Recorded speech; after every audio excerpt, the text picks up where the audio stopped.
이제 이제 그 이후에 이제 대학을 와서 이제 그쪽을 공부하게 되고 보게 되니까 국사학과는 천만다행이고 국학공은 정말 잘하는 일이라는 걸 많이 합니다. 그러니까 되게 다른 사회, 동양사나 서양사를 하게 되면 자신들이 공부하는 것에 대한 수준을 갖다가 다른 나라의 최고 수준 염두에 두고 공부하는데 국사학은 그렇지 못하는 느낌이 있으니까 저희만 해외에서는 한국하게 이렇게 교육받는 분야가 아닌 거 아닌가. 그래서 좀 국사학과, 서양사학과, 동양사학과 나누는 좀 안 좋지 않은가. 제 사학과로 유리하지 않나 생각을 하고 있고. 대학원에 와서 이제 제가 좋았던 점 중에 하나는 우리가 수험서라고 하는 고시 공부하는 수험서를 봐야 되잖아요. 그 수험서를 읽는 게 뭐 읽는 거 어렵지 않은데 전 보통 수험은 뭐냐면 수험서는 되게 뭐 많은 과정을 보니까 한 저자가 썼지만 앞에 한 말하고 뒤에 한 말하고 달라요. 그러니까 그때 많이들 보겠지만 전시도 맥락하면 앞뒤가 안 맞는 소리를 천지인데 그게 내 머릿속에 괴롭히는 거 있잖아요. 이런 걸 내가 읽어야 되는 그런 분노가 튕기단 말이죠. 이걸 읽고 보내야 되는. 근데 대학원에 와서 이제 어느 수업을 들었는데 발표를 해가지고 엄청나게 깨졌어요. 그러니까 상당히 준비를 많이 했다. 근데 제가 하고 교수님도 준비는 참 잘했어. 이렇게 해놓고 그다음부터 이제 까기 시작하는데 그 교수님이 좀 심하긴 해요. 그러니까 학교 때도 보면 어떤 학생이 친구하다가 엄청나게 깨져가지고 한 번 더 공부했더니 대꾸도 안 해주고 해가지고 아까 오늘 글에 써있었죠. 그죠? 한천준 교수님이 거기 부탁해가지고 거기에 가서 이제 나중에 들어보니까 화장실에서 울었다는 그런 있는데 얼마 전에 홈커밍데이가 있어서 갔더니 그 교수님 초빙에서 한 말씀 하셨는데 양 교수님이 이제 그때 내가 젊은 혈기에 좀 심하게 한 거 있으면 세월이 야비라 생각하고 다 잊어주기 바라고 그렇게 말씀을 하셨단 말이죠. 그랬더니 이제 마침 그 혼났던 애가 학생 대표 올라와서 이야기를 하는데 20년 만에 사과를 받는 그 교수님인데 그냥 뭐 엄청 이렇게 뭐라고 하시는데 하나가지고 그래서 엄청 깨지면서 이제 들으면서 보니까 그 말이 다 맞아. 또 푸는 다음에 이제 머릿속 맑아지더라고요. 그래서 대학원이 낫다 라는 생각으로 이제 공부를 하게 되었고 말씀하신 대로 저는 그냥 다른 것들도 좋아해서 뿐이지 당황 저 앞에 계시는 분은 좀 적지 않았나 생각합니다. 제가 관심 좀 드는 것은 우리 장교님 저는 남자라고 했었는데 한국 여자는 또 어쩌다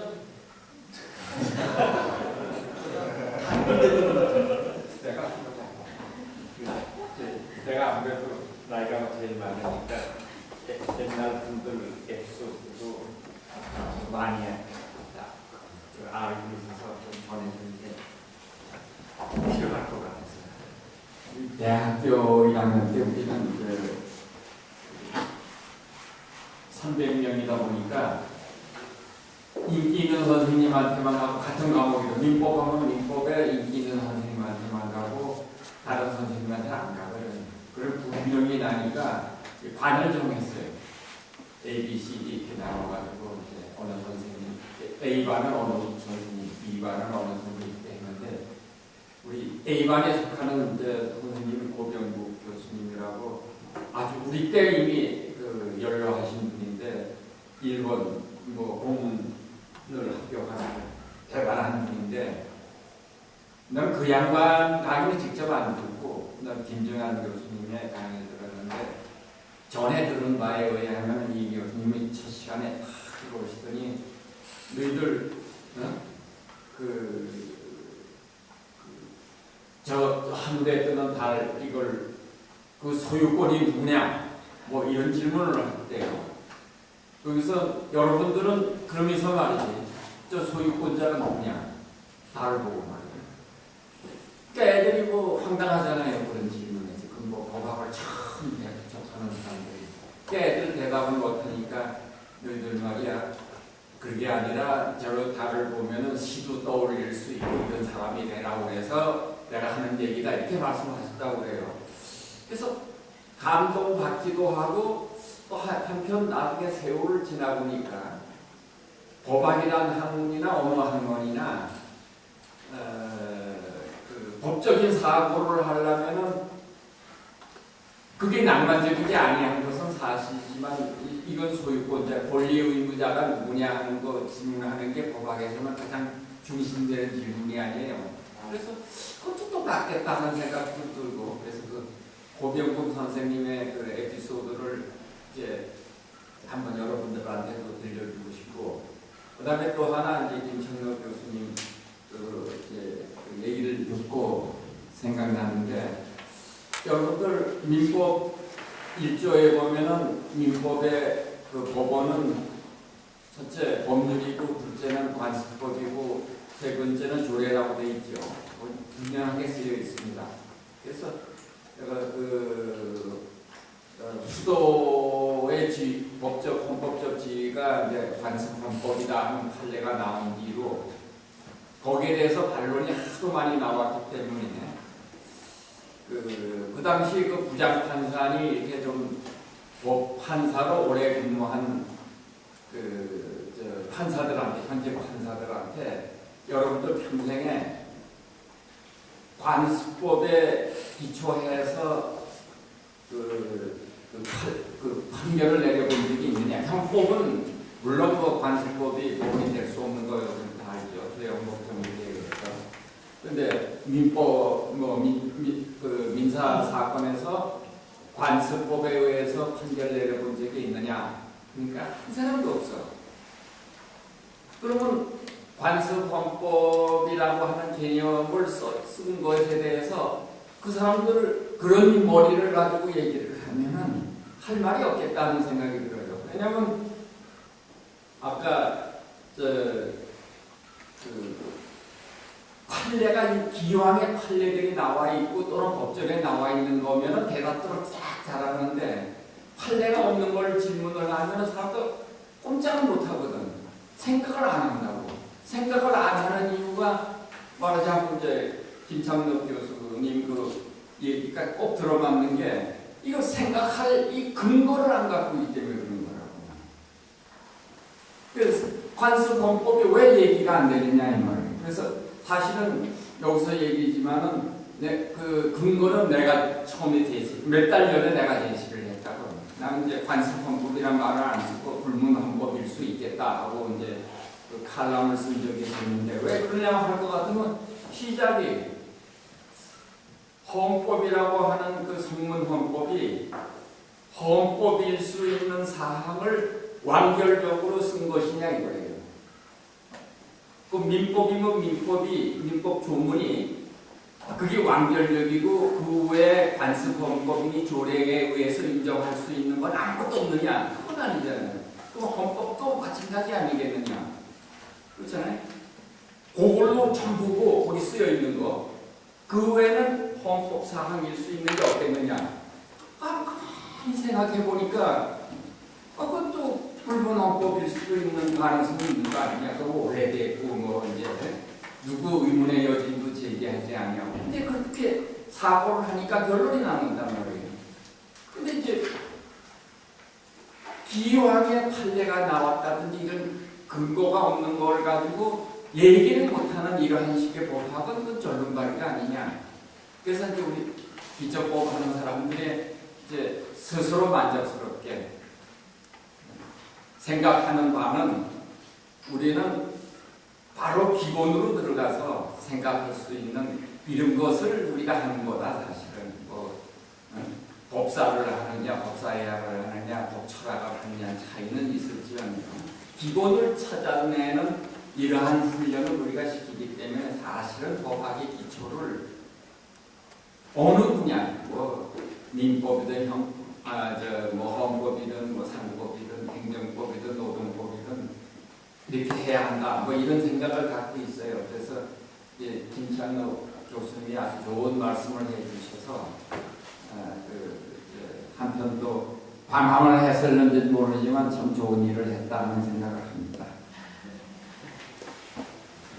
그 오해가 없으시길 바라는 게 학부 때 방황하셨다는 얘기지. 대학원에 와서는 열심히 공부를 합니다. 네. 학부 때 방황한 거하고 법학교수가 돼서 이 자리에 계신 거하고를 직접 연결하시면 좀 안 된다. 다시 한번 못 박은 말씀드리겠습니다. 두 분은 뭐 하십니까? 그래서 그 방황을 했지만 바로 찾아온 거 아니에요? 방황이 아니라 90년대에 방황을 좀. 괜히 그 수업 하나도 안 들었다고 해서 우리를 일으킨 것 같아요. 다른 와가지고 이 좋은 얘기라고 이제 그랬던 것 같아요. 다른 지금은 사실은 저번에 이제 이봉 교수님이 강의하시는 것도 이렇게 얘기를 듣거든요. 요즘은 사실 예전하고는 다르게 교수님들이 여러 가지 이제 그 교수 방법도 많이 좀 달라진 것 같고요. 예전같이 뭐 이렇게 도그마틱에 의한 법학만을 이렇게 고루하게 하는 것만 아닌 것 같다는 생각도 들고요. 그리고 이제 제가 관심을 가졌던 거는 이제 법이라고 할 수 있는 게 굉장히 제한적인데 왜 그 여기에만 이렇게 매몰돼서 모든 게 여기로 이렇게 귀결되냐 여기에 대한 이제 관심을 가졌고 그래서 이제 지금도 그렇게 이어가고 있는 건데요. 이거는 거꾸로 얘기하면은 정확하게 이제 법이 어느 부분을 컨트롤할 수 있는가를 오히려 알아야지만 나머지 부분을 찾을 수 있는. 그래서 저 같은 경우에는 학부 때 이제 공부를 안 한 걸로 사실은 대학원 가서 이 이른바 실전법 공부를 심지어는 그 신림동 강의 테이프까지 막 들어가면서 빨리 해야 되니까 읽을 시간도 없고 막 이래가면서 이제 공부를 했던 기억이 고생을 많이 합니다. 이렇게 학부 때 공부를 안 하면. 왜냐면 이제 젊은 살기에 법이 할 수 없는 세계에 대해서 다 이렇게 지나면서 이렇게 공부를 하다가 막상 이제 법학을 제대로 공부하려다 보니까 법이 뭘 하는 건가를 모르니까 이게 정말 뚱보를 잡는 얘기밖에는 안 되더라고요. 다시 한번 말씀드리지만 수업을 직접 만들어주니까 당시 어떤 그런 맥락이 있었고 지금 생각해보면 좀 재미없고 힘들어도 그때 좀 수업을 이렇게 듣고 했으면은 오히려 또 거기에서 사회의 폭이 더 넓어졌을 수도 있지 않을까 그런 생각도 듭니다. 지금 와서 생각해봅니다.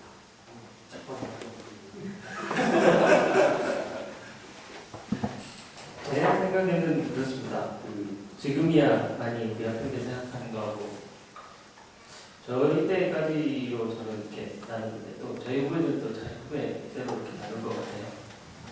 제가 생각하는 방식이나 하는 방식이 맞겠다 할 텐데 기본적으로 좀 그 수요자 중심의 대학 강의가 아니었던 것 같고요. 기본적으로. 근데 이제 지금도 좀 달라졌을 것 같습니다. 왜냐하면 그게 필요해서 온 학생들이고 그 학생들이 필요해서 학교를 만들고 노스쿨을 만들기 때문에 지금 어느 정도 느낌 강의가 이루어질 거라고 저는 생각을 하는데 지금도 이렇게 로스쿨에 찾아가서 나는 이 로스쿨에서 왜 법을 공부해야 되는지 방황하는 이런 학생들 아마 없을 것 같아요. 있을까요? 그래요? 그게 어떻게 보면 그야말로 그 필요한 게 있는데 그 필요를 채워주지 못했기 때문이 아닐까 그 기본적으로 그렇게 생각하고요. 근데 이제 그걸 이제 미국에서 그 로스쿨 강의를 보면서 참 이렇게 뒤에서 보면서 말을 잘못하고 드는 생각은 참으로 뭔가 좀 통합되어 있다는 느낌을 많이 받았습니다. 기본적으로 우리는 우리 법학 자체가 너무 분화되어 있기 때문에 기본적으로 이렇게 생각하는 그 사법에서 하는 논쟁 그리고 담론이나 학설 또는 판단 그게 법 전체적으로 어떤 우리 사회 전체를 눈으로 봤을 때 어떤 의미를 가지는가를 설명해 주지 못하고 있기 때문에 꼭 이 그 법만 봐야 그 점수를 그 법만 봐야 점수를 잘 받을 수 있는 구조로 되어 있으면 기본적으로 제대로 된 생각과 판단을 해낼 수